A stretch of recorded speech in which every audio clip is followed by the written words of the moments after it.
நான் ராதாபுரத்தில் சூப்பு கடை வச்சுருக்கேன் ப்ரோ. வந்து சூப்பை குடிச்சிட்டு சூப் எப்படி இருக்குன்னு சொல்லுங்கள் ப்ரோ. அவ்வளோ தானே, நம்ம அண்ணன் மதித்து கூப்பிட்ருக்காங்க அப்படின்னு சொல்லிட்டு நம்ம ராதாபுரத்துக்கு வண்டி எடுத்து கிளம்பிட்டோம்.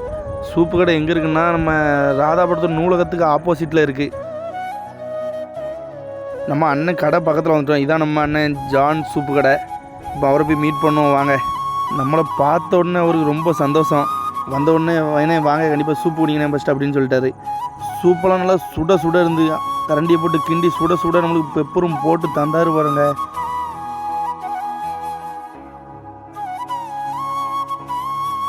நம்மளும் சூப் எடுத்து ஒரு பைட்டு வாயில் வச்சாங்க. அப்படியே ஒரு டேஸ்ட்டுங்க, தேன் மாதிரி உள்ளே இறங்குதுங்க.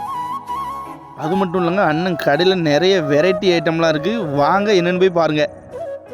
இது வந்து ரத்தம் பார்த்துக்காங்க. இது வந்து குடல், சிக்கனை பொரிக்கிறதுக்கு எடுத்து வச்சுருக்காங்க. நம்ம அண்ணன் குடல் போடுற ஸ்டைலை பாருங்கங்க, வேறு லெவலில் போடுறாரு. அது மட்டும் இல்லைங்க, நம்ம அண்ணன் நிறைய ஆஃபர்லாம் வச்சுருக்காரு. இப்போ அவர் வாயினாலே சொல்ல போகிறாரு. அதெல்லாம் என்னென்னு நீங்களே கேள்விப்பட்டீங்கன்னா ஒரு ஃபோன் ஃப்ரீ ஆஃபர் திங்கக்கிழமை மட்டும்தான். இங்கே நம்ம ராதாபுரம் நம்ம கலையரங்கத்துக்கு பக்கத்தில் இருக்குது. எல்லோரும் நமக்கு ஆதரவு கொடுங்க. உங்களுக்கு எந்த கம்ப்ளைண்ட் என்ன இருந்தாலும் சொல்லுங்கள், நான் அதை திருப்பி மாற்றிக்கிடுவேன். சப்போர்ட் பண்ணுங்கள். உங்கள் சப்போர்ட்டு தான் நமக்கு எப்பவும். எங்களுடைய சப்போர்ட் உங்களுக்கு இருக்கும், உங்களுடைய சப்போர்ட்டு எப்பவுமே எனக்கு இருக்கணும்.